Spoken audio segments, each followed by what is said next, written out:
Mari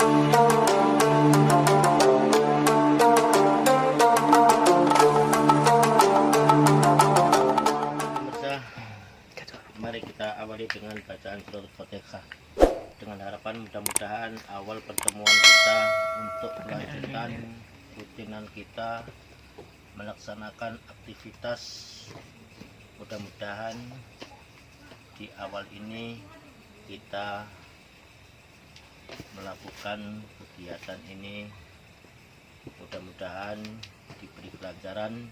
Amin. Tidak ada aral suatu apa. Amin. Mari kita buka dengan bacaan surat Fatihah. Al-Fatihah.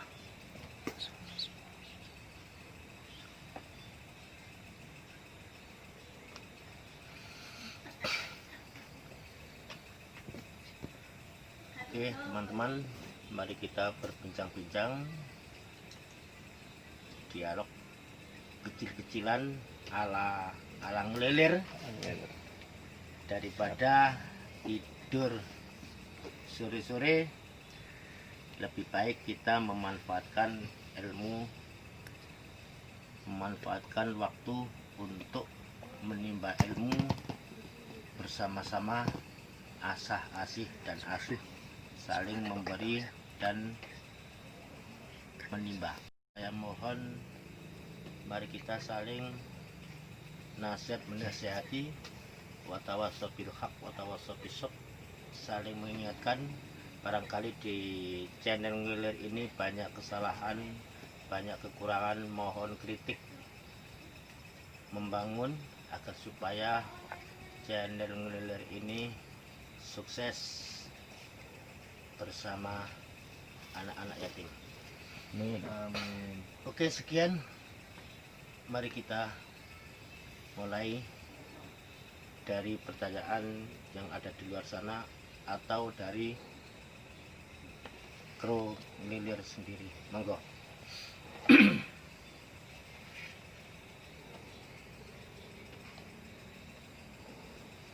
Monggo dulur-dulur dari sahabat-sahabat ngelilir, apabila ada pertanyaan ini kita lanjutkan ngobrol-ngobrolnya. Nah, ini ada salah satu kawan ada pertanyaan nih lur, bisa disimak lur ya. Oh iya, begini Gus, ada unek-unek ya. Saya itu penasaran, seperti orang yang sudah meninggal, kan jasadnya dikubur, tapi ruhnya entah kemana ya. Nah itu ruhnya itu orang yang meninggal satu dengan yang lain bisa saling bertemu atau gimana? Begitu. Gimana Gus? Jadi sesuai dengan sabda Rasulullah Sallallahu Alaihi Wasallam, Sallallahu alaihi.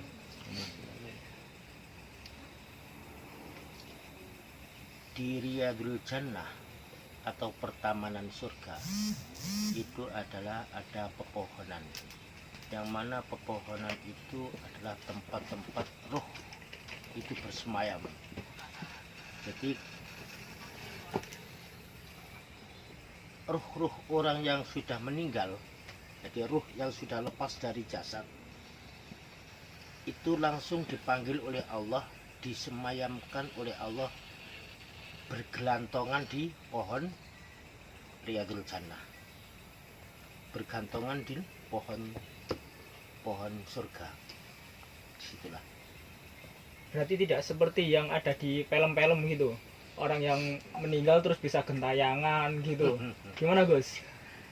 Kalau yang ada di film-film itu ya tidak sesuai dengan sabda Rasulullah, karena orang mati itu sudah tidak ada ruh yang ada di dalam sana. Jadi ruh itu bisa kembali ketika jasad itu ditemui oleh malaikat Mungkar dan Nakir. Itu baru yang ruh tadinya dipanggil oleh Allah, bersimpuh di hadapan Allah, dikembalikan lagi ke alam kubur guna untuk menjawab pertanyaan Mungkar dan Nakir. Jadi ruh-ruh yang sudah dipanggil oleh Allah itu bisa yang amalnya jelek, katakanlah ruh yang nantinya akan mendapatkan balasan kejelekan, itu tidak bisa bersemayam di pohon surga tadi. Itu hanya bergentayangan. Artinya entah kemarin ruh itu tidak bisa ke alam surga. Nah terus kalau yang gentayangan kan banyak tuh, seperti orang-orang lihat pocong, hantu, wewe gombel, genderuwo. Lah itu kan kadang menyerupai orang yang sudah meninggal, entah ibunya, keluarganya. Itu apanya? Itu arwahnya atau jin yang menyerupai gitu, Gus? Untuk makhluk yang menyerupai manusia sehingga bisa pulang ke rumah, bisa menggoda orang-orang yang ada di sekitarnya, itu bukan ruh. Akan tetapi itu adalah apa? Semacam jin atau korin. Korin adalah jin yang diserupakan oleh Allah untuk yang senantiasa bergandengan dengan jasad tersebut. Kenapa korin itu kok bisa melakukan seperti orang tuanya dulu itu senangannya mangan apem misalnya. Maaf Mas Ibat ya, senangannya apem soalnya. Dulu Konangan lur. tapi sekarang benci. Ya, Sebenarnya. misalnya kakek sampean itu senangannya apem atau kelanting misalnya. Kenapa ada makhluk yang menyerupai bayi sampean itu sesuai dengan keinginan yang tadinya di saat hidupnya? Kok sama, perilakunya sama, karakternya sama, aktivitasnya bisa sama. Kenapa? Karena korin, yang namanya korin itu tidak pernah lepas dari jasad manusia. Oh berarti Jadi tahu betul watak, karakter, kebiasaan makhluk tersebut. berarti sekarang saya memiliki korin yang selalu mengikuti saya. Iya. Wah. Dipantau, guys. Dipantau ini. Nah, itu yang namanya kalau di dalam istilah Jawa itu dulur apa jenenge? Dulur papa. Mbah Jamur iki dulur apa jenenge, Mbah? Nah, Dulur papa ini pancar. Dulur gak keramutan. dulurmu istilahnya. Itu adalah korin, ya. Korin. Makhluk yang selalu yang senantiasa mendampingi segala aktivitas seorang hamba. Korin. Oke, jadi saya ulang kembali, jadi ruh itu bisa bertemu dengan ruh yang lain ketika sudah ditinggalkan oleh jasadnya. Jadi saya juga sapa-sapaan. Assalamualaikum bro, waalaikumsalam. Misalnya ya Mas Heru ini berteman dengan Mas Sibat sangat akrab. Misalnya Mas Sibat ini meninggal duluan, menunggu Mas Heru kok gak datang-datang, ya kapan ya Mas Heru mendatangi saya, bertemu dengan saya. Kenapa? Saya ingin tahu bagaimana keadaan keluarga saya. Saya ingin tahu bagaimana anak dan istri saya sekarang nikah dengan siapa ya.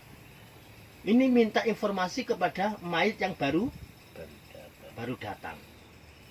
Oh, ngoten. Jadi selalu bertanya, ingin mengetahui aktivitas kegiatan di dunia. Bagaimana musola koneksinya ke saiki? Itu informasi dari temannya ketika di waktu hidupnya. Oke, ya. Makasih, Gus. Gus kula kajenge tanglet. Ngeten. Niki umpami tiang tilem nggih. Tilem niku ruhe dicabut nyawane. Nah, terus bar ngoten, ruh niku menyadari napa mboten ketika ruh itu sudah dilepas dari jasadnya. Itu ruh menyadari, terus kemudian apa yang dilakukan ruh tersebut, Gus? Pripun? Ketika baru dicabut nyawanya. Iya. Ketika jasad itu sudah dilepas dari ruh itu ketika dilepas oleh Allah dari jasad, ini si mayit, orang yang mau meninggal ini tahu kalau dirinya ini akan ditinggalkan oleh ruh. Bahkan ruh itu mengetahui dari mana kemana dia itu keluar, melalui apa dia itu keluar. Misalnya kalau ruh itu dicabut mulai dari ujung kaki sampai ke ujung rambut, ini mata seorang yang akan meninggal ini mengikuti perjalanan ruh. Jadi mulai mata ini melihat dari ujung kaki ini merasakan betul, tahu betul ruh ini keluar.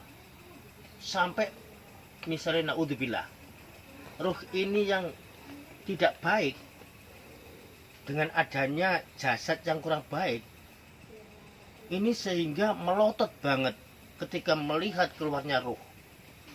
Sangat sakit sekali. Kalau ruh itu diambil dari ujung kaki melalui tangan, ini mata ini juga mengikuti di mana dia akan keluar, melalui apa dia akan keluar. Jadi orang mati itu lihat saja. Kalau matinya itu nengok kiri, berarti penarikan ruh itu terakhir dari sebelah mata kiri. Kalau penarikan ruh itu dari ujung rambut ke ujung kaki, itu sehingga matanya melotot ke arah kaki. Begitu selanjutnya. Jadi Allah menjabut ruh manusia itu tidak hanya satu sisi keluarnya, tapi beraneka ragam kemauan Allah. Dari mana Allah mencabut dan akhirnya dari sisi mana. Itu mata mengikuti perjalanan ruh ketika keluar dari jasad. Dan setelah itu kembali lagi, kalau ruh setelah itu ya dipanggil oleh Allah, bersimpu di hadapan Allah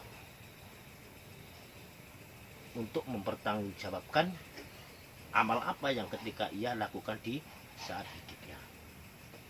Semuanya pertama dipanggil oleh Allah, setelah itu dikembalikan ke kubur guna untuk menerima pertanyaan dari Munkar dan Nakir. Oh nggih Gus, badhe tanglet. Ya, monggo. Orang meninggal niku jasate mawon semeninggal napa ruhe nggih tumut meninggal? Kalau sampean bertanya demikian, orang yang meninggal itu jasadnya pasti meninggal. Nah, ruh ini sifatnya, bentuknya dari segi apa? Memang ada ruh ini adalah tiupan dari ruh Allah. Akan tetapi bagaimanapun yang namanya ruh ini adalah ciptaan Allah. Allah lah yang menciptakan ruh. Terus bagaimana kita bisa mengetahui ruh itu bisa mati atau tidak? Padahal ruh itu adalah ruh dari Allah. Otomatis itu kan ciptaan. Nah, kalau kita lihat bahwa itu adalah ciptaan dari Allah, kita lihat ayat Allah, kullu nafsin dha'iqatul maut. Setiap yang bernafas, setiap jiwa itu akan mengalami kematian. Setiap ruh itu mengalami kematian. Bahkan malaikat Jibril pun disebut malaikat ruh, itu juga akan meninggal.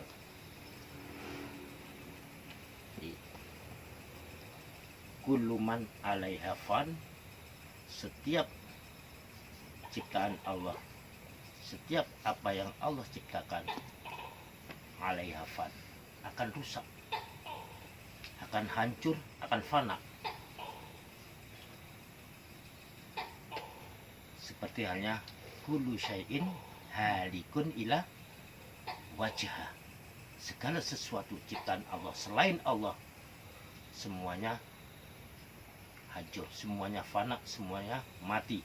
Illa wajah, kecuali wajah Allah. Tapi kan ada Gus yang orang sudah dimakamkan, tapi jasadnya sudah bertahun-tahun tapi tetap utuh, nggak hancur. Itu gimana Gus? Wallahu alam, itu adalah kuasa Allah. Akan tetapi bagaimanapun tergantung kekuatan jasad yang ketika masa hidupnya sudah digembleng, ya, jasad itu sudah digembleng, sudah diarahkan, sudah dikendalikan oleh ruh, ya. Karena jasad ini sudah dikendalikan oleh ruh, maka jasad itu dengan kuasanya Allah akan dilebihkan oleh Allah, diberi kekuatan, diberi kemuliaan oleh Allah. Ini adalah merupakan contoh bagi kita yang sempat berpikir, kenapa orang ini masih diutuhkan jasadnya oleh Allah.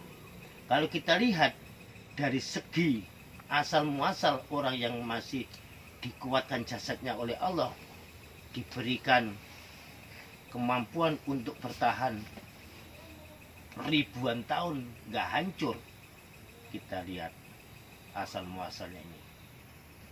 Kita ambil pelajaran, ternyata di semua orang yang telah diutuhkan oleh Allah jasadnya adalah orang yang ketika hidupnya berbuat baik. Kalau orang itu tidak berbuat baik, pasti dia dihancurkan oleh Allah. Karena jasadnya tidak pernah katakanlah jasadnya masih mengikuti nafsunya, tidak mengindahkan perintah rohani. Insya Allah kalau jasad itu telah dikendalikan oleh rohani, telah dikuasai oleh rohani, insya Allah jasad ini akan menjadi utuh. Dan sebagai kelebihan kita sebagai orang yang beriman harus berpikir, kenapa orang yang diberikan orang ini dilebihkan oleh Allah. Ternyata orang ini suka dermawan, orang ini suka baca Quran, orang ini senang melakukan kebaikan, orang ini sosialnya baik, ibadahnya sangat disiplin, istiqomah. Mungkin kelebihan di sana.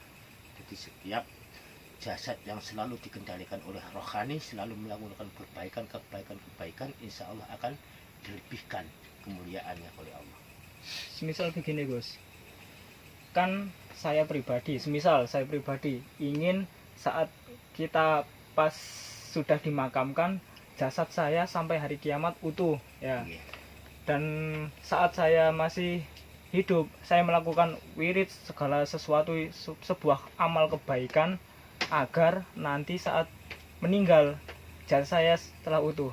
Tapi kan sebuah keputusan saat kita melakukan amal itu kan merasa diri saya kan sudah melakukan yang terbaik, sesuatu amal-amal yang terbaik, tidak melakukan keburukan.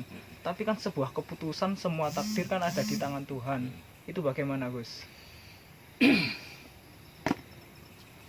Oke, seperti hanya tema kemarin itu, segala sesuatunya manusia hidup ini bisa memutuskan kebaikan dan bisa memutuskan untuk kejelekan. Bahkan kita, kemarin saya katakan, bahkan manusia itu bisa menentukan saya ini masuk surga dan saya masuk neraka. Akan tetapi tetap kekuasaan untuk menentukan final akhir dari jawaban kehidupan kalian adalah tetap Allah, kan begitu ya? Yeah.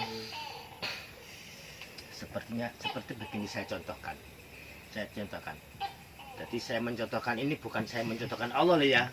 Soalnya Allah ini nggak bisa dicontohkan dalam segi apapun. Laisa kamitslihi syai'un. Ini hanya sekedar contoh supaya Anda bisa berpikir normal agar tidak gagal memahami ayat tersebut. Begini, misalnya begini. Sampean sudah bekerja semaksimal mungkin di perusahaan, disiplin. Tapi kenapa sampean tidak digaji oleh juragan? Ini yang salah, juragane sampean atau sampean? Saya tanya, sampean sudah bekerja disiplin, sudah memenuhi syarat daripada perusahaan, tapi kenapa kamu nggak digaji? Yang salah ini sampean atau juragannya?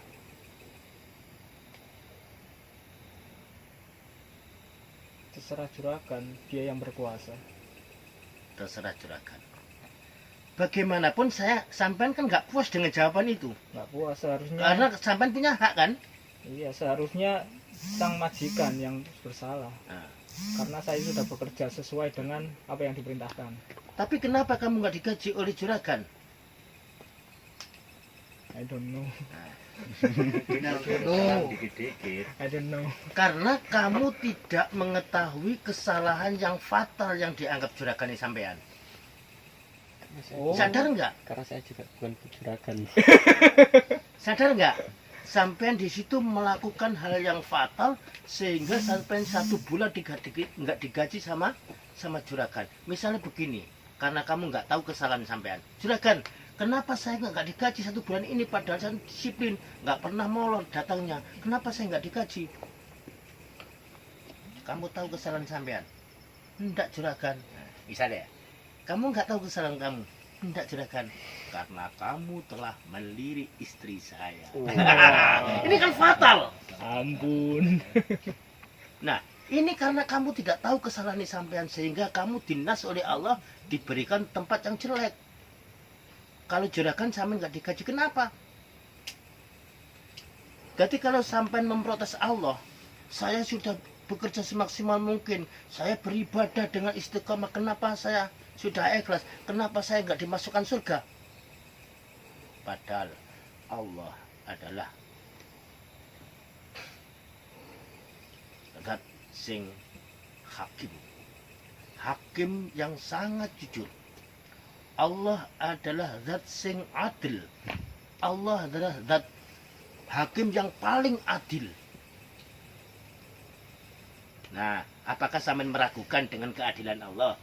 Apakah sampean meragukan dengan hakim Allah? Kan tidak. Pasti sampean menyadari, oh dari segi ini tak. Dulu karena saya ibadah semaksimal mungkin, oh itu karena saya tidak merasa ya. Kalau saya ini nggak ikhlas. Jadi kembali lagi, ketika sampean dinas oleh Allah untuk tidak mendapatkan apa yang kamu impi-impikan di saat di dunia, itu karena kamu melakukan kesalahan yang kamu sendiri tidak mengetahui, kesalahan yang sangat fatal itu. Betul nggih? Jadi sampean nggak bisa nuntut. Walaupun dari Allah itu mempunyai sifat jaiz, jangan digul-gulkan. Itu apa jari juragan misalnya sampean, aku kerja sama kayak gini, nyatanya kok dibayar kalau juragan. Wis terserah lah juragan. Nggak bisa. Motong nggak kerja. Kamu punya hak kok. Bagaimanapun pasti sampean harus nuntut karena sampean punya hak di situ. Nah, untuk pelanggaran yang tidak kamu ketahui sehingga sampean ngelirik bojone juragan, sampean kudu nyadari. Oh, oleh menyambut gawe krana bojoku ya. Kok kate nyedeki bojoku ya. Itu kan fatal. Sehingga merampas gaji sampean 1 bulan nggak digaji.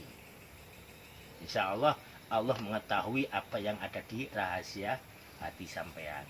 Cuma kamu sendiri yang menganggap amalku begini pasti saya mendapatkan begini. Aku istiqomah begini pasti aku mendapatkan sekian derajat.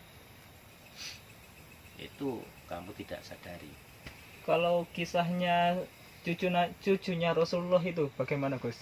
Yang Hasan sama Husain ya. Kan kata gurunya, kalau nggak salah entah si Hasan atau Husain, kalau mengajar salah satu dari kedua mereka itu sang guru selalu menangis Iya. gara-gara melihat bahwa kelak dia bakal masuk neraka, yang satunya dia bakal masuk surga. Iya. Sedangkan saat di neraka itu serasa seperti surga. Nah, itu bagaimana Gus? Kan identitasnya adalah neraka, kan gitu ah. Kenapa kok serasa surga? Itu adalah apa ya? Itu adalah kisah. Ya. itu bukan hadis ya. Itu bukan hadis. Ya. Itu bukan hadis. Itu adalah pengetahuan spiritual rohaninya gurunya. Oke. Spiritual kekuatan rohani gurunya sehingga bisa melihat kelak si Hasan ini akan dinas oleh Allah di tempat neraka, dan si Husain ini dinas oleh Allah kelak akan masuk surga. Sehingga dia ketika mengajarkan si Hasan ini menangis, akan tetapi ketika mengajar di saat mengajar Husain ini tersenyum. Akhirnya si murid bertanya, kenapa sampai kalau mengajar saya menangis dan ketika mengajar sang adik kok sampai tersenyum? Akhirnya dijawab oleh si guru, ya karena aku tahu kamu dinas oleh Allah ahli neraka. Apa jawabannya si Hasan? Saya ikhlas karena perintah Allah. Saya mengaji, saya sholat, saya bersedekah, saya puasa. Tidak takut, tidak ingin surga. Dan saya melakukan ini semua kebaikan untuk perintah Allah. Saya tidak takut masuk neraka. Itu hak Allah, itu hak prerogatif Allah. Jadi ikhlas. Nah, sehingga di situ ceritanya, ya, akhirnya si Hasan itu meninggal dan si Husain ini meninggal. Sang guru ingin mengetahui di mana anak didik saya yang namanya Hasan, katanya di neraka. Saya akan datang ke sana, datang ke nerakanya si Hasan, menyatakan bahwa dia adalah murid saya harus bantu. Ternyata si guru itu mendatangi tempat si Hasan yang katanya ada di neraka. Tapi isinya neraka adalah kemewahan. Ini adalah suatu yang namanya mimpi ya, yang namanya mimpi dari kalangan entah itu sahabat atau tabiin ya. Ini bisa dikatakan kata kiasi atau diambil filosofinya saja. Jadi karena Allah tidak pernah mengatakan neraka ada kebaikan dan surga ada kejelekan, itu tidak pernah. Yang ada neraka adalah tempat orang-orang yang diazab oleh Allah, dan surga adalah tempat orang yang mendapatkan balasan kebaikan dari Allah. Hanya itu saja. Jadi kalau ada cerita semacam itu ya ini supaya kita lebih semangat lagi untuk melakukan kebaikan, walaupun sampai diancam sudah melakukan kebaikan masih diancam, sampai jangan takut. Wah, Allah ini mempunyai sifat jaiz. Misalnya sampai puasa wis ikhlas, sedekah wis ikhlas, jangan-jangan nanti saya dipastikan masuk neraka. Percuma saya. Nah, nggak bisa. Jadi Allah maha jujur, Allah maha hakim, Allah maha adil. Itu cuma sangkaan sampean saja yang merasa benar. Tapi Allah mengetahui apa yang dizahiri sampean, sampai Allah mengetahui apa yang ada di batin kami. Insyaallah demikian. Monggo yang lain. Monggo. Apakah benar roh itu bisa kembali lagi ke alam kubur?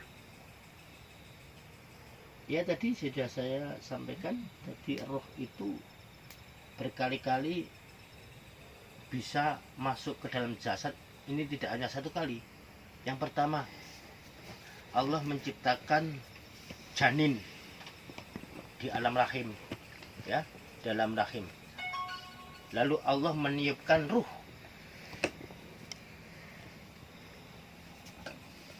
Allah meniupkan ruh pertama. Lalu yang kedua, Allah memisahkan jasad dengan ruh ketika diambil ruh jasad menjadi mati. Berarti ini kan bisa dikembalikan lagi ketika menerima pertanyaan dari Munkar dan Nakir. Lalu pergi lagi, diambil lagi oleh Allah. Nanti akan dikembalikan ketika malaikat Israfil meniup sangkakala.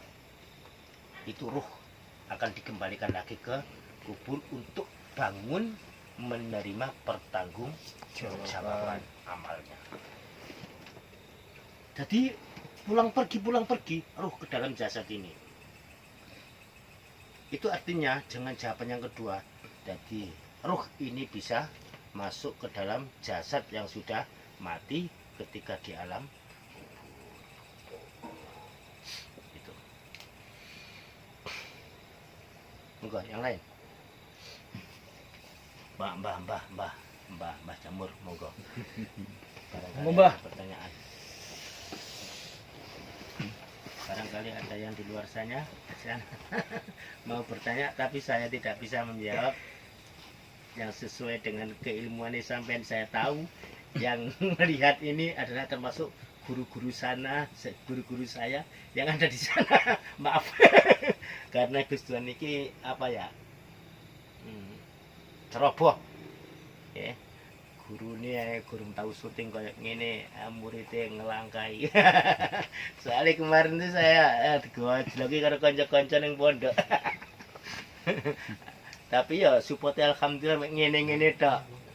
Tapi alhamdulillah saya suruh kritik, saya suruh memberi masukan agar supaya Jeneng Wilirin dibangun dengan dasar dialog-dialog yang sesuai dengan keilmuan. Gus mau tanya, keadaan roh yang keluar dari jasad itu bagaimana? Keadaan ruh yang sudah keluar dari jasad, yaitu ruh yang sudah keluar dari jasad. Maaf ya kalau kita membicarakan tentang ruh ini, mengupas tentang ruh ini tidak banyak orang yang tahu tentang pengertian ruh, perjalanan ruh. Illa qalilan, hanya sedikit saja manusia ini diberi pengetahuan tentang perjalanan ruh. Jadi tidak seperti ilmu-ilmu yang lain, tidak seperti ilmu ini genderuwo jin, wewe gombel, tidak hanya itu. Kalau perjalanan ruh ini sangat bahaya kalau kita bercerita. Akan tetapi bagaimanapun agar kita masuk bisa menerima dalam otak kalian, ya tentu tetap kita analisa sesuai dengan Allah dan Rasul kan katakan. Kalau Allah katakan illa qalilan, hanya sedikit manusia mengetahui tentang ruh. Kalau sampai tanya ruh ketika keluar dari jasad ini kemana? Jadi sudah saya sampaikan, kalau ruh ketika keluar dari jasad itu adalah langsung menghadap Allah di sana dan ditempelkan bergelantungan di pohon-pohon jannah. Lalu dikembalikan lagi ke alam kubur untuk menerima pertanyaan dari Munkar dan Nakir. Setelah itu dikembalikan lagi oleh Allah, digelantungkan lagi ke tempat yang dimuliakan oleh Allah. Itu bagi ruh yang mulia. Tapi bagi ruh yang jelek, yang saat itu dikalahkan oleh kekuatan nafsunya, maka ruh itu berkeliaran, tidak tahu arah. Saya harus kemana? Saya harus menempel di mana? Gitu. Begini Gus. Jadi digenggam oleh Allah sesuai kapan harus aku lepaskan. Kata Allah. Monggo. Begini Gus, kan yang mencabut nyawa kan malaikat Israel ya, bisa mencabut banyak sekian makhluk. Terus bagaimana kira-kira kalau kan katanya ila yaumil pas apa sih, pas hari kiamat semua dimatikan kecuali Allah ya, yang satu-satunya zat hanya Allah. Nah terus berarti malaikat Israel ini kan ikut mati, iya nggak? Nah terus bagaimana cara dia untuk mati itu bagaimana? Mencabut dirinya sendiri, bunuh diri atau ya. Gua bendo. Itu bagaimana Gus? Bunuh diri atau apa? Kendat ah? Masa malaikat kendat?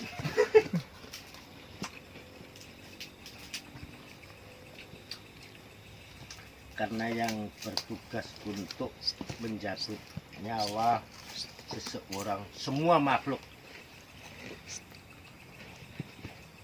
itu adalah malaikat Israfil. Lalu ketika semuanya sudah dimatikan oleh Allah, termasuk malaikat Ridwan yang menjaga surga, malaikat Malik yang menjaga neraka, termasuk rajanya malaikat,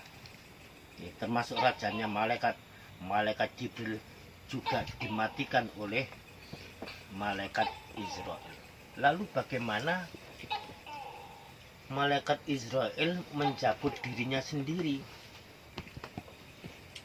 Mencabut dirinya sendiri atau ada yang menjabut malaikat Israel? Itu yang dikatakan oleh Rasulullah bahwa kematian malaikat Israel itu adalah melalui kekuasaan Allah Azza wa Jalla. Jadi Allah lah yang mencabut ruh malaikat Israel. Gitu. Jadi tidak mencabut dirinya sendiri dengan bingung nanti aku njabut kok dhisik iki. Kok njabut aku nek jabut kadang-kadang tak ocok-ocok barang. Jadi malaikat Israel kalau menjabut nyawa seorang pendusta, tukang berdosa, itu menjabutnya Masya Allah sangat berat sekali, sangat. Tapi kan begini Gus, ada sebagian para ulama yang mengatakan kalau saat kiamat, hari kiamat itu yang memusnahkan atau mencabut nyawa semua makhluk yang ada di alam semesta ini bukan malaikat Israel, tapi tiupan sangkakala malaikat Israfil. Ya. Katanya kan ada 3 kalau enggak 4 tiupan itu. Yang pertama untuk ketakutan itu ya, yang kedua kematian, yang ketiga pembangkitan. Nah, kalau begitu kan kondisinya malaikat Israfil tidak mati kalau begitu. Dan ketika itu kan malaikat Israfil tidak mati karena dia bertugas sebagai peniup sangkakala, Ya, yang mematikan dan yang menghidupkan, ya, nggih. yang mematikan dan menghidupkan. Itu yang pada saat itu malaikat Israel lah yang masih hidup dan yang mencabut ruh malaikat Israfil. Itu juga malaikat Israel. Oh, ngoten. Nggih, kalau malaikat Israel. Nah ketika itu yang paling terakhir dalam kematiannya adalah malaikat Israel.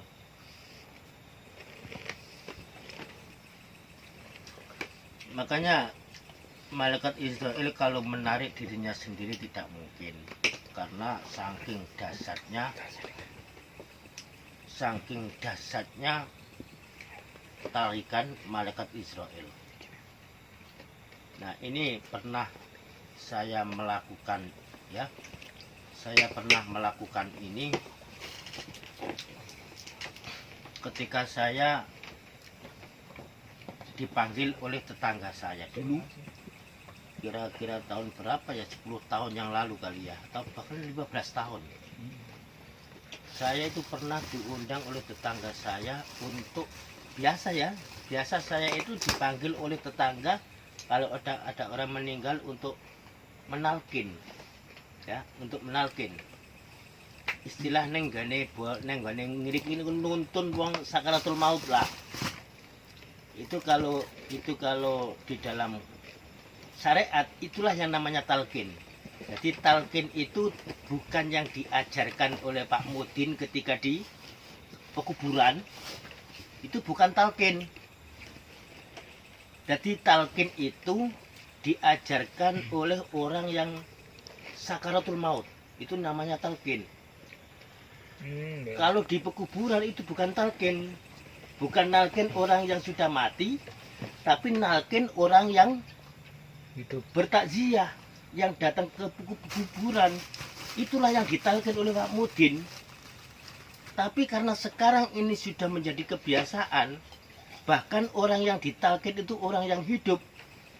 Bahkan di situ ngoceh ngawur. Kadang-kadang ngomongnya nomor, kadang-kadang ngomongnya sawah, kadang-kadang ngomongnya bojone digondol wong. Padahal dia itu ditalkin oleh Pak Mudin.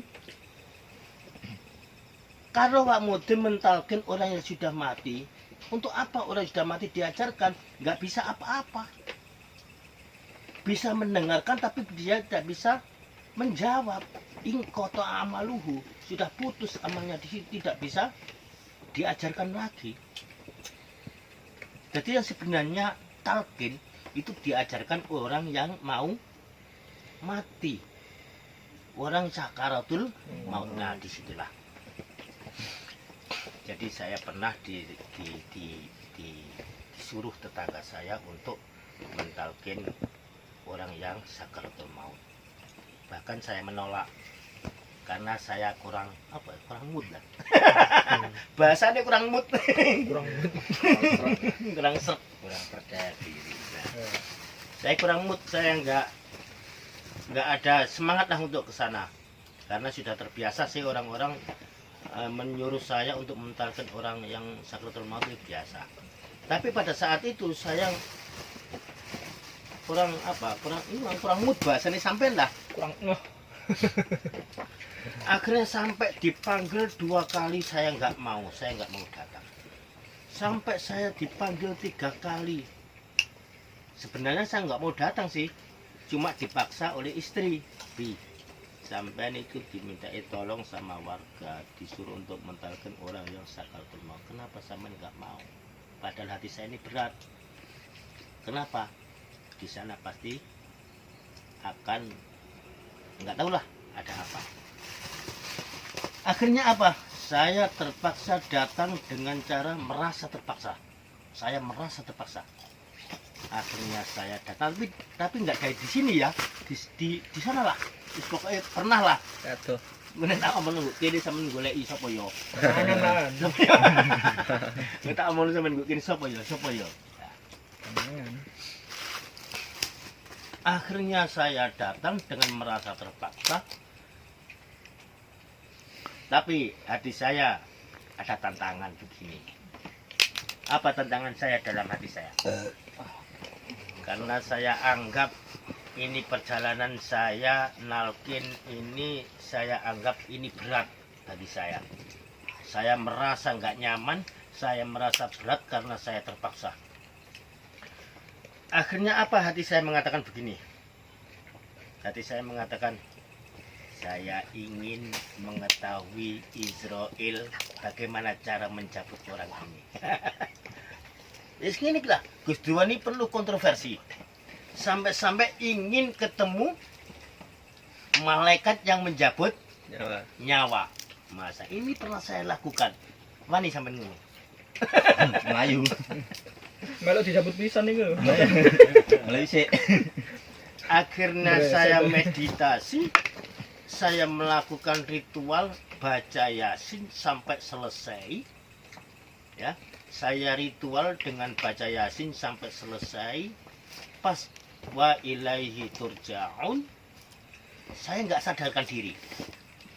Yang katanya orang yang berkerumun bersama saya di situ, katanya Gus Tuhan tadi nggak sadar pas ketika dia nyawanya terakhir, pas ketika dia ditinggalkan oleh ruhnya. Akhirnya saya nggak sadar, entah berapa jam itu saya disadarkan oleh warga. Ketika saya sudah sadar, saya tadi kenapa ya kok gak sadar ya. Akhirnya saya berpikir, iya ya, katanya di dalam hadis Rasulullah itu, barang siapa yang mendengarkan jalannya malaikat Israel ketika akan mencabut seorang yang ahli maksiat, maka kupingnya, telinganya bisa tuli. Ketika dia bisa melihat malaikat Israel datang ke situ mendatangi orang yang ahli maksiat, maka dia matanya menjadi buta. Akhirnya apa? Saya mengucapkan alhamdulillahirobbilalamin. Seandainya saya jadi terdengar dengan terumpah, terdengar dengan langkah Israel, pasti telinga saya akan menjadi tuli. Dan ketika saya melihat, walaupun dengan jarak jauh, kekuatan langkah Israel, pasti mati saya akan menjadi buta. Disitulah saya tidak tersadarkan diri. Akhirnya saya mengucapkan alhamdulillah, untung saya tidak dipenuhi oleh Allah melihat semua itu. Dari situlah perjalanan saya ketika saya ingin mengetahui apa yang terjadi ketika orang sakaratul maut. Ternyata manusia tidak akan mampu untuk mendengarkan langkah malaikat sang pencabut nyawa. Termasuk manusia tidak akan bisa mendengarkan pertanyaan ahli kubur ketika yang ditanya ahli maksiat itu tidak pernah mendengarkan, saking beratnya. Jadi disitulah malaikat sang pencabut nyawa itu sudah diberi kekuatan oleh Allah dan dilebihkan dari segalanya. Dan untuk pencabutan ruh yang terakhir kepada hambanya melalui tangan Allah sendiri. Insyaallah demikian. Gus mau tanya, bagaimana supaya hidup saya itu ya bisa sedikit tenang gitu loh Gus. Ya. Ini mungkin Turu. supaya bagaimana hidup saya ini menjadi Tenang. tenang. Karena susah. Ya ini ini jawaban dunia ya. Dan saya Mengalihkan pembicaraan. saya mewakufkan dulu. Mungkin ini ada pertanyaan dari Mas Heru mengenai apakah manusia yang hidup ini bisa berkomunikasi dengan orang yang mati. Ya. Oh enggak ya tadi ya, pertanyaannya apa tadi? Tadi bagaimana roh keluar dari jasad? Berarti sudah saya jawab tadi. Ya saya lanjutkan untuk pertanyaan Mas ini.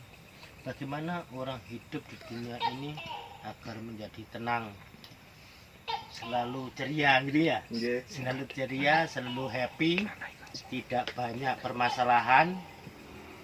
Ya. Untuk supaya sampean bisa happy, hidup sampean supaya bisa fresh, tidak ada masalah. Ya.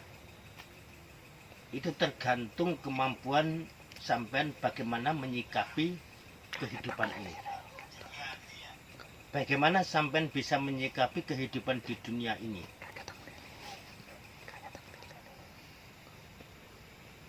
Karena untuk masalah ujian dan cobaan, rintangan, fitnah, ini adalah sudah menjadi pakaian manusia. Semuanya pasti diuji dengan kemampuan yang sesuai dengan takdir Allah. Allah tahu, sampean diuji begini, kamu pasti tahu. Dan masing-masing individu akan diuji oleh Allah dengan berbagai macam ragam bentuk berupa ujian. Jangan menganggap sampean wah enak iku ujiane enteng rek ngene. Aku jamku abot, tidak. Semuanya Allah uji sesuai dengan kemampuan. La yukallifullahu nafsan illa wus'aha. Allah menguji seorang hamba sesuai dengan kemampuan. Jadi Allah tidak pernah menguji yang lebih. Misalnya sampai kelas 1 sesuai dengan standar pelajaran ini sampean. Tidak mungkin sampai kelas A, kelas 1 MI, SD, akhirnya sampean diuji oleh pelajaran anak SMA. Tidak. Allah mengetahui kekuatan, kemampuan ketika sampean menyikapi ujian. Dan untuk supaya sampean hidup sampean supaya happy, nah itu dia. Bagaimanapun bentuk apa yang sudah diberikan oleh Allah, rasakan dengan rasa happy. Karena sampean golek ridho ni Gusti Allah, sampean tahu segala sesuatu ini diberikan oleh Allah adalah berbagai macam bentuk, dan itu semua adalah maslahah bagi manusia. Dan kalau sampean percaya semua yang diberikan oleh Allah bentuk apapun itu maslahah, tentunya sampean harus merasa bangga. Termasuk sampean diuji oleh Allah akan ditingkatkan derajatnya. Matur suwun. Ya Allah, aku sampean uji dengan cara begini. Mudah-mudahan saya kuat, mudah-mudahan saya bisa melalui ujian sampean. Contoh,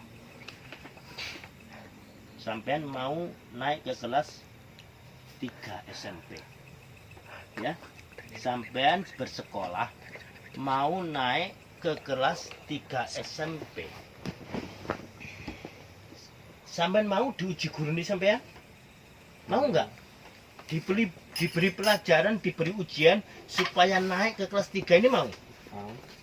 Kalau nggak dikasih ujian mau nggak? Ya, mau. Nggak mau. Ujiannya bayar kadang. Ujian wis bayar, wis soro. Sampean minta diuji. Kenapa ketika sampean mau diangkat derajatnya, dimuliakan oleh Allah dengan melalui ujian, sampean merasa keberatan? Dan ini kan nggak logis. Kalau sampean mau naik derajat tidak mau ujian. Wong sampean ingin daftar tentara, ingin daftar polisi, ingin sampean daftar guru, itu semua melalui proses ujian. Bahkan sampean daftar CPNS, calon pegawai negeri sipil, kalau nggak masuk dalam ujian, kamu pasti muring-muring, pasti sampean kecewa. Saya sudah begini, sudah saya lengkapi kebutuhannya, peraturannya sudah saya cukupi. Kenapa saya nggak bisa masuk ujian? Kan gitu.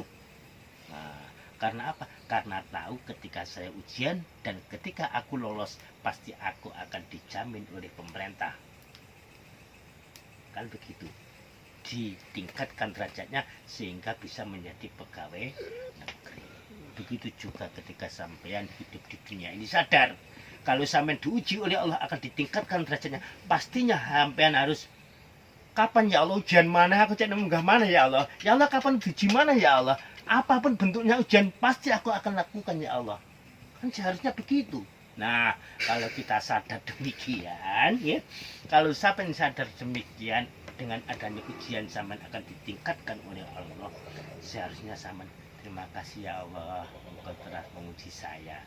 Zaman uji nopo mohon mboten napa-napa ya Allah. Misalnya ana kata-katane teko ngono, ana sing ngomong ngene. Misalnya sampean bojone dicolong wong, kira-kira mampu sampean diuji karo Gusti Allah ngono? Siap ya Allah, yang penting sampean beri ketabahan, kekuatan iman sampean. Caranya banyak ya Allah. Sampeyan uji bojo kula sampeyan diselingkuhi kalau wong liya, carane rabi meneh ya Allah. Kan lebih banyak pahalanya. Mendapatkan 2. Double. Apakah boleh? Boleh. Bukan berarti itu sampeyan enggak sadar, enggak nggak kuat enggak. Cuma sampean melampiaskan supaya sampean nggak stres gitu aja. Sing penting bojo sing mari digondol wong ya sampean Ngurusi. ramut sampean urusi, sing anyar ya sampean urusi. Tata kah perasaannya? Soalnya kemarin itu ada pertanyaan dari Makassar ya. Nggih. Cuman saya suruh sabar, tapi saya tidak mau memberi solusi nikah dua. Ambil. Karena saya tidak tahu kondisi ekonominya dia. Karena seandainya saya tahu ekonominya dia itu cukup dan memenuhi syarat untuk menikah dua, insya Allah saya suruh menikah dua. Tapi dengan catatan harus adil. Kalau yang istri pertama tidak terima gimana Gus? Nah, itu nggak jadi masalah, Tambah-tambahan. tidak menjadi syarat itu. Loh, kan menyakiti perasaan perempuan ya. Nah, itu pasti karena dia telah menyalahi terlebih dahulu, apalagi wong nggak disalahi aja itu kewenangan seorang suami, Loh katanya, apalagi disalahi. ya katanya seorang suami adalah pelindung istri ya. Kenapa kok malah disakiti? Nah, itu masalah disakiti kan itu persepsi saja menurut dia. Kalau dia sadar, misalnya bukan berarti saya suka poligami, enggak. Ini saya menyadarkan bagi si istri, rela enggak? Bagaimana kehidupan laki-laki dan perempuan di atas bumi ini adalah lebih banyak perempuan daripada laki-laki. Disadari atau tidak? Kalau tidak percaya silakan untuk Itu. Tapi kan itu tadi ya tetap kan Gus. Kan ada nggak terimanya seorang istri ya, padahal sumpah pertama untuk menjaga seorang wanita ini ya, saat kalau nikah sampean itu- pikir begitu, sampean kira melayani istri dua itu anggap sampean nggak malah berat. Belanjane mestine 50 malih 100. Kan juga berat itu. masalah berat karo enak iku. Enak enggak? Nah, itu salah. Iya gak? Ya dah. Ngeramute ngone ya malih loro. Sekarang kita berpikir. Tadi sudah saya katakan, kelahiran di muka bumi ini adalah banyak perempuan daripada laki-laki. Lalu kalau laki-laki satu menikah istri satu, Iya nih gak puman. lalu yang lain ini milik siapa? Kalau semua berprinsip saya harus punya suami satu, kalau semuanya berprinsip semacam itu, apakah kita tidak sama halnya menyuruh orang lain mencari orang laki-laki di luar sana? Artinya dodol. Kalau gantian gimana Gus? Yang Laki-laki duda yang randa. maksudnya gantian gimana? Seperti suaminya yang sudah meninggal ya. Misal istrinya yang sudah meninggal lah. Ya kalau bisa begitu, seperti halnya Rasulullah. Menikah sampai 9 itu yang dinikahi perawan hanya 1. Aisyah radhiyallahu anha. Akan tetapi semuanya adalah janda. Bukan karena cantiknya. Karena dia adalah seorang janda yang patut untuk dinikahi, ditolong. Karena suaminya jatuh jihad di medan perang sehingga dinikahi oleh Rasulullah. Semuanya janda. Nah, beda lagi kalau sampai ingin nikah cari yang perawan, ini beda lagi. Ini berarti tidak menolong, tapi Doyan. Mengenak. golek enake dhewe. Ya sakno mbok weke anjene nek ngono. Jadi diusahakan nek nikah ya lebih elek daripada sing mbok weke. Bila perlu mbok weke dikongkon Dewe. milihno. Tapi kan ada yang mengatakan Gus, kalau nikah kedua kalinya nanti di akhirat tidak bisa bertemu dengan istri yang pertama kan gitu ah. Nah, kalau gitu gimana Gus? Itu kata siapa? Tahu krungu pas khotbah sih Gus. Masjid sebelah ku lho. Lali khotbah sapa? Apa itu? Ya nggak bisa. Bagaimana bagaimanapun istri yang pertama adalah permaisuri di hati surga.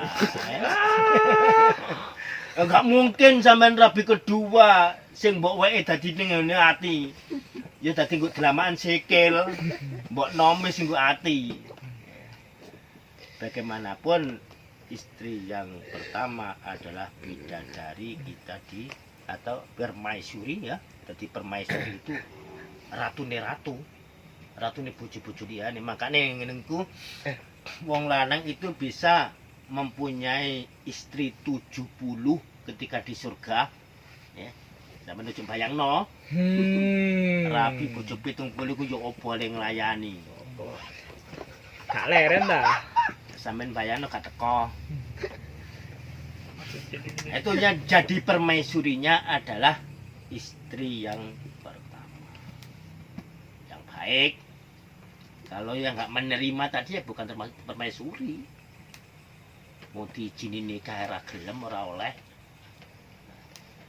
Ya saya mempercayai, saya tidak itu ya, masalah poligami itu sah-sah saja, boleh-boleh saja. Tapi saat ini saya belum berani poligami karena ya tadi banyak sesuatu yang kurang memenuhi syarat. Oke, monggo yang lain. Berarti ndak tanggung. Nggih, monggo. Niki secara duniawi, Gus. Ya duniawi monggo. Wonten cerita niku wonten donya niku muja. Nggih. Lah Mudo. muja. oh Muja jin mbok golek pesugihan. Lah Pikiramu selangkangan. waktu ninggal iku ana swara wong nangis Nggih. ning makam. Nggih. Niku sing nangis niku jasate napa jine, Gus? Nggih. Mbahe.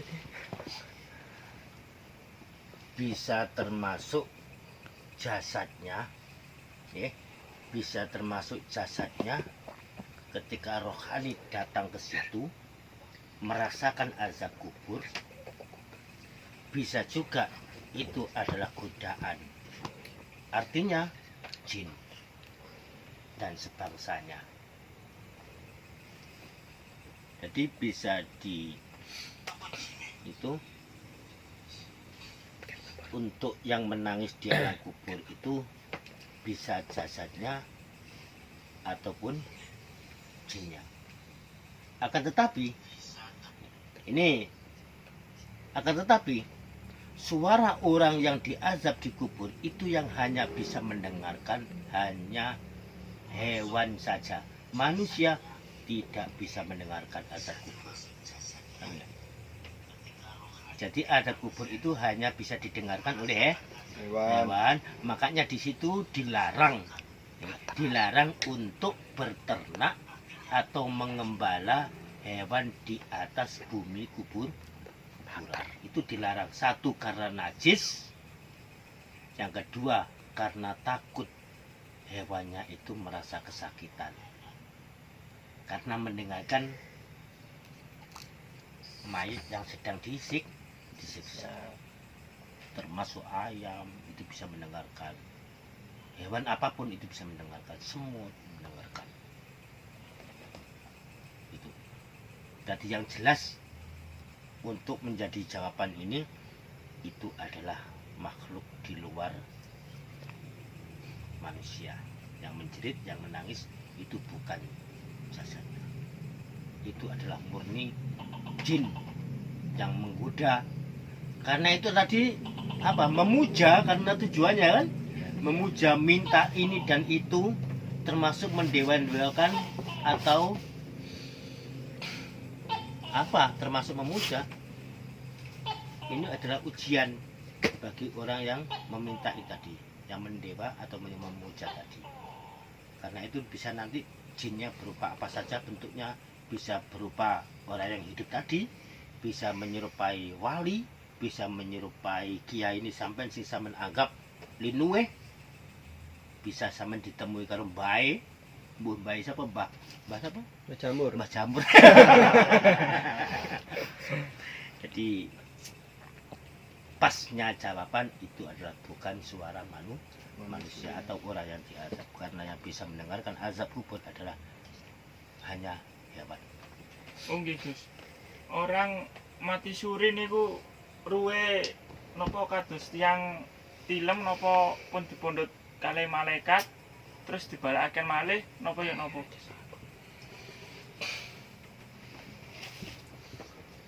Kalau berbicara tentang kita mati suri, saya pernah mati selama 2 jam.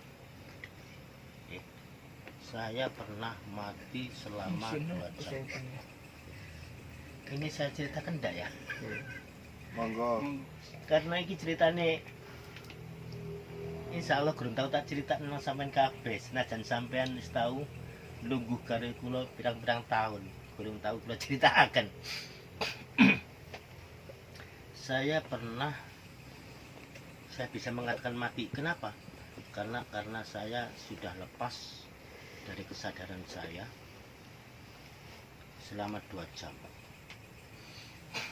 Pada saat ini cerita ya. Jadi ini saya jawab dulu ya, masalah mati suri itu bagaimana. Jadi mati suri itu orang yang sudah mati, orang yang sudah mati, lalu rohnya itu dikembalikan lagi oleh Allah.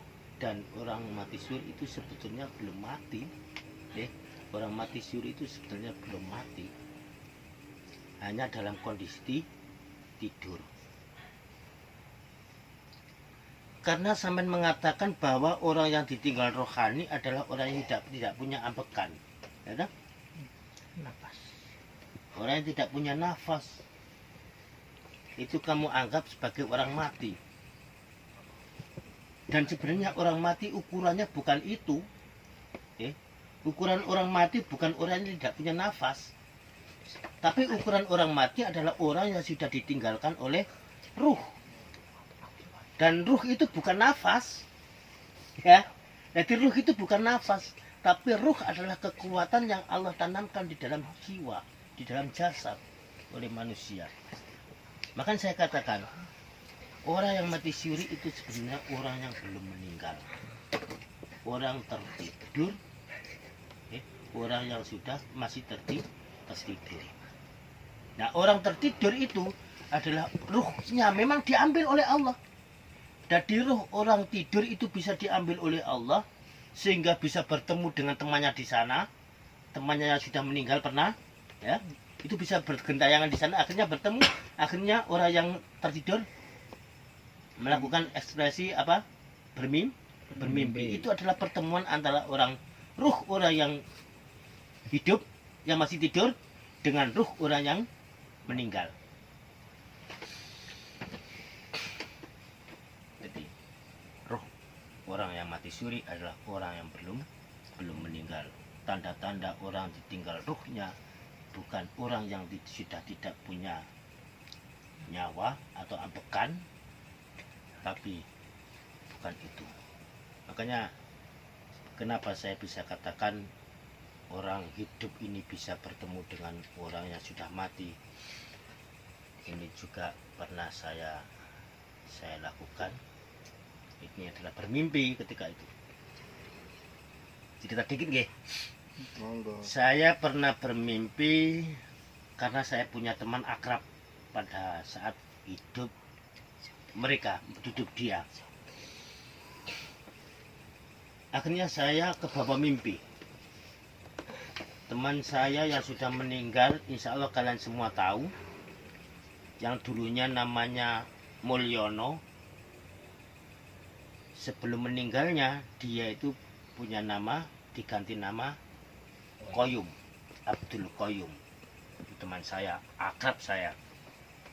Jadi mulai dari saya masih membujang sampai sudah menikah, bahkan dia itu selalu datang ke saya. Bahkan ketika dia berada di Surabaya, itu hampir setiap minggu itu datang ke tempat saya.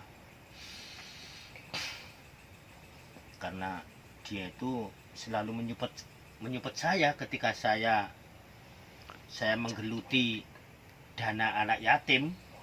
Dia itu selalu menyupport saya, dan bahkan dia itu mencarikan dana dari Surabaya untuk diberikan saya untuk wilayah sini, sehingga besar sampai sekarang ini. Itu karena dukungan beliau.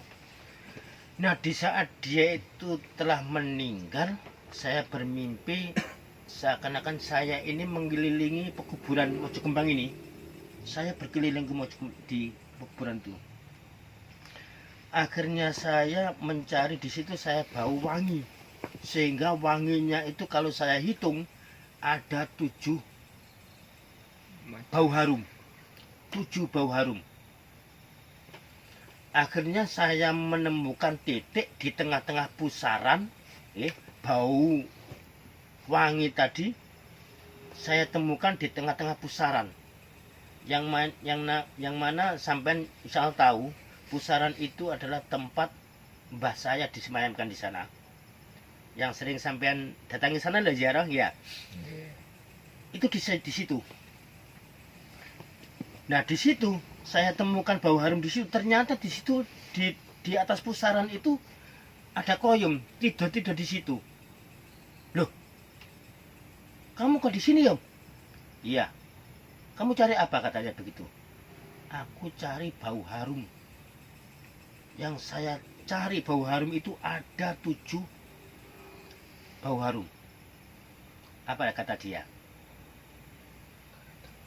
Yang kamu cari itu ya saya ini. Karena saya memakai wangi-wangian ini dari Mekah. Makanya itu ada bau harum yang ada 7. Ya saya ini, baunya itu. Akhirnya saya elak. Ah, kamu kan sudah mati. Kamu kan belum haji. Kenapa kamu bilang katanya dari Mekah? Loh, saya ini sudah haji, Wan. Gitu. Saya ini sudah haji. Kenapa kamu bilang saya belum haji? Kan pernah kamu kan saya bilangin kalau saya haji. Akhirnya saya sadar, iya ya, aku tak pernah diajak koyum untuk pergi haji, untuk mendaftarkan haji, karena dia sudah mendaftarkan duluan, ya. Kalau itu dia sudah mendaftarkan duluan haji, dan saya masih belum berani, karena ekonomi saya dalam keadaan masih belum normal, makanya saya nggak berani untuk daftar haji. Tapi dia sudah daftar haji. Akhirnya dia bilang begini, sudahlah Wan, daftarkan saja untuk haji. Paling enggak kamu nabunglah untuk haji. Insya Allah kamu akan diberi kelebihan oleh Allah rezeki kamu. Jangan takut, pasti diberi kelebihan. Kayak saya ini loh, rezeki saya dulu sekian, sekarang menjadi sekian. Akhirnya tabungan saya lebih banyak lagi. Begitu. Iya. Akhirnya saya sadar begitu. Akhirnya apa? Saya sadar, oh, Yom, kamu kan harus mati. Kenapa bisa hidup kembali? Lu aku kurang mati, Wan. Akhirnya sampai sarung saya ini digandoli, ditarik begini, supaya saya nggak boleh pulang.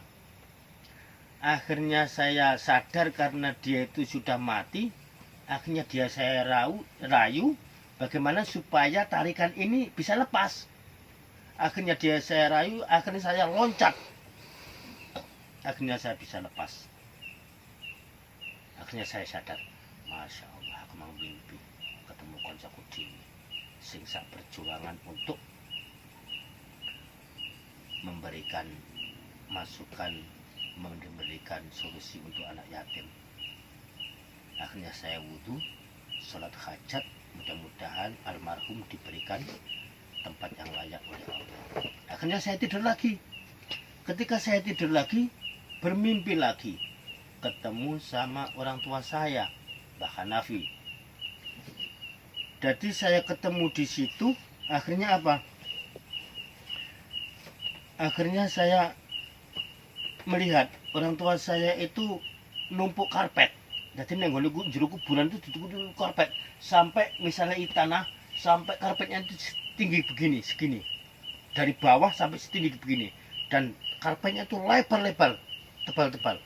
Akhirnya saya berkata begini, Pak, itu karpet untuk apa?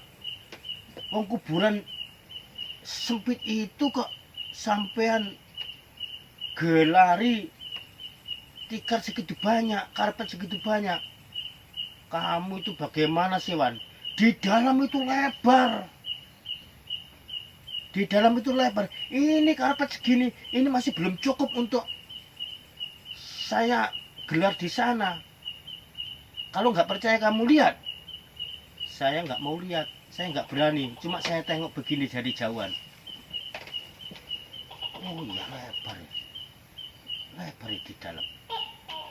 Akhirnya saya sadar, oh iya, kata Allah, barang siapa yang diberikan nikmat oleh Allah di alam kuburnya, maka kuburnya diluaskan sebatas mata memandang.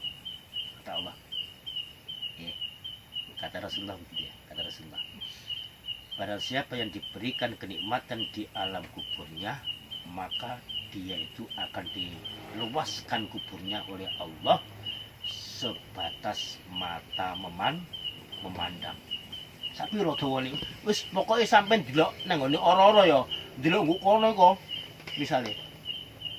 Sakmono ku dawane kuburane sampean.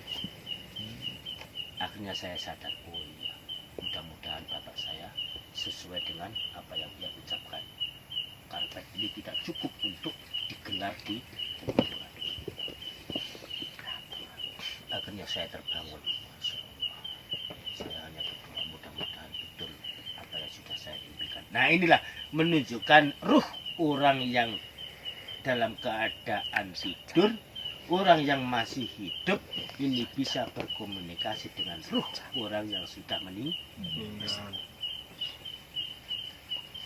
Nah kalau kita kembali kepada apa tadi, bermimpi, apa pertanyaan sama dong? Mati suri itu pernah saya lakukan selama 2 jam, bahkan apa kita mau ora iki ngipi apa ora ya sudah ngerti, pokoknya aku ya nggih. Karena saya itu memang jelas, bahkan saya melakukan itu dalam keadaan jaga. Itu dalam keadaan sadar saya. Pada waktu itu saya masih mempunyai anak 2 kali ya. Masih mempunyai anak 2, saya duduk-duduk di teras. Sama anak saya 2 dan istri saya. Jadi saya duduk-duduk di situ. Ini saya ceritakan enggak ya? Ini kalau saya ceritakan ini mustahil. Kalau nggak saya ceritakan ini menjadi beban saya selama ini. Saya apa iya ini menjadi tanda tanya. Barangkali nanti di luar sana teman-teman saya bisa memberikan solusi kepada saya, memberi masukan kepada saya. Ini itu memang begini. Makanya saya ceritakan untuk tolong nanti di komentari bagaimana menurut Allah dan Rasulnya. Gini ceritanya. Saya duduk-duduk di emperan rumah, itu ada makhluk 2, dan saya yakin itu adalah malaikat Jibril dan Mikail. Hati saya mengatakan, jadi kayak orang semayan, janjian, senang ketemu. iya. Jadi saya nggak sempat untuk kamu siapa ndak. Saya yakin itu adalah Jibril dan Mikail. Sehingga saya mempersilahkan masuk, monggo. Dan saya seakan-akan sudah janji dengan dia, karena saya akan dioperasi oleh malaikat Jibril dan Mikail. Akhirnya saya bilang begini, oh dia bilang begini, masa rumah tidak ada tempat kholwatnya kayak gini. Jadi maksudnya tempat kholwat itu nggak ada persepen. Nggon kholwat nggon nyepi lho, ya. Cara nek basane dukun iku gak ono jublangane omahe. Enggak ono tempat khusus. Sepene. Memang rumah saya nggak ada tempat khusus untuk sholat, itu nggak ada. Sebenarnya sih harus ada. Karena di dalam janji saya suatu saat pasti akan membuat tempat khusus untuk meditasi atau apa. Sehingga saya dikatakan begitu, masa rumah nggak ada tempatnya kholwat kayak gini? Nggih, nggak ada ya. Jadi sementara di sini aja, di tempat terbuka, jadi dijujukan gitu. Setelah ruang tamu, di sini ada jujukan antara kamar dan ruang tamu gini, di tengah-tengah. Lalu malaikat bilang apa? Kalau di sini nanti kalau ada yang mengganggu bagaimana nanti? Kok tempatnya di sini? Dan saya tahu yakin saya akan dioperasi, sehingga saya duduk di situ, tidur di situ. Dan di tempat jujukan saya itu memangnya ada tempat tidur di situ. Makanya saya terlentang di situ. Jadi mempersiapkan diri, saya merasa akan dioperasi di situ. Akhirnya saya terlentang sehingga kaki saya kanan dan kiri ini dipetenteng gini sama malaikat Mikail. Sama malaikat Mikail itu dipetenteng kayak gini. Dan malaikat Jibrilnya yang membelah perut saya. Setelah perut saya ini dibelah, entah itu perut atau dada ya. Yang saya rasakan ini bukan dada. Yang saya rasakan ini bukan dada, tapi kayaknya perut. Jadi kotoran-kotoran yang ada di perut ini dikeluarkan semua. Sehingga dibersihkan oleh malaikat Jibril, akan dimasukkan, sudah masuk ya, sudah dimasukkan, tapi belum ditutup. Perut saya ini belum ditutup. Akhirnya keluarga saya masuk. Jadi kedua malaikat merasa terganggu. Jadi malaikat ini merasa terganggu dengan kedatangan mereka dari luar masuk ke dalam. Apa malaikat Jibril mengatakan? Ini kayak apa ini?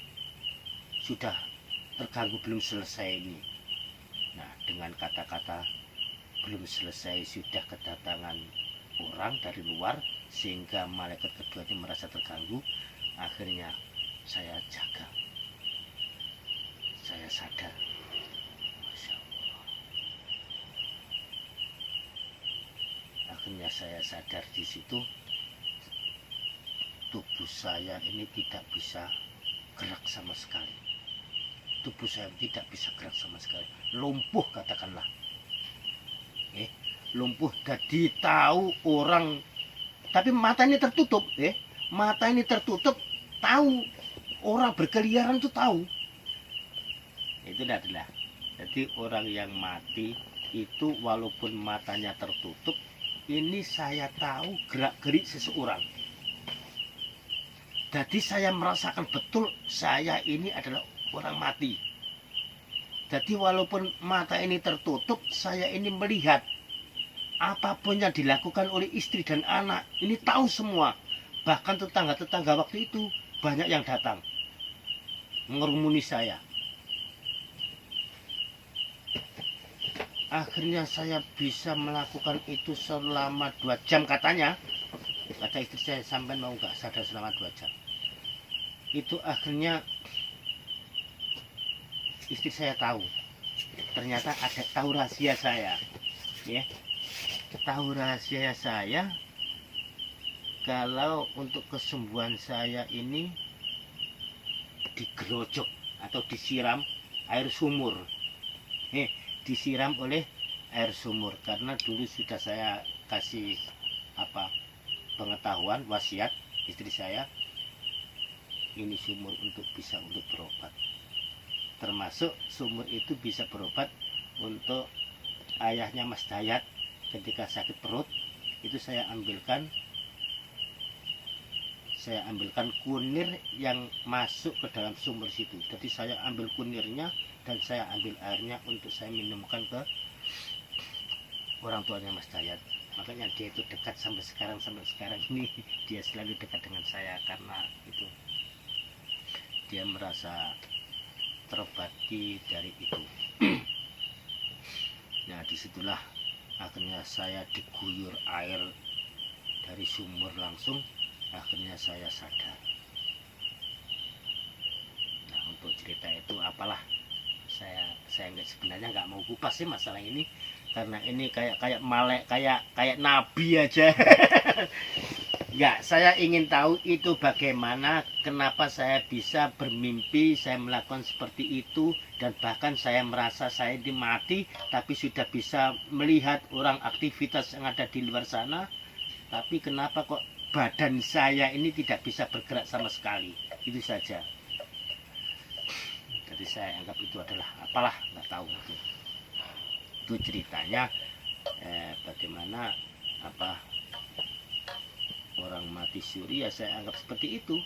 Sebetulnya itu adalah orang yang belum mati karena tertidur nyawanya ketika diambil oleh Allah, dilakukan kesana kemari. Itu aja. Insya Allah demikian, ceritanya terlalu panjang tadi ya, karena apa cerita apalah. Mungkin ini karena banyak tidur atau apa, karena saya termasuk orang yang bukan orang yang lebih. Saya tidak punya ilmu apa-apa, kenapa bisa mengalami seperti itu, saya nggak tahu. Inilah perjalanan spiritual saya. Monggo, barangkali yang masih ada? Atau sudah? Mas Ibat, gimana? Ngantuk Mas Ibat? Barangkali ada di luar sana, ada yang mau tanya, monggo. Insya Allah sekian saja, karena mungkin ini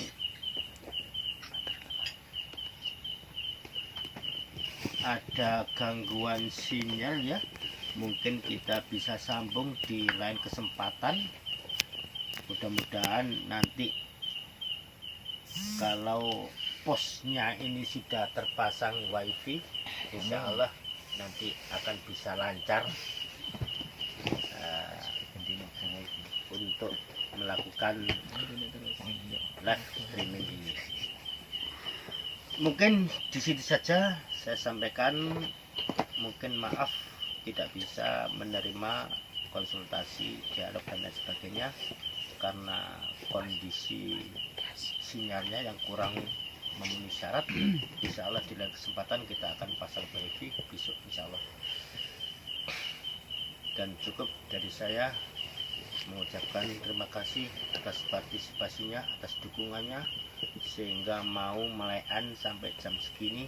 Mudah-mudahan masih ini ya, masih apa jenenge? Masih sore. Karena di Jam 12. ya.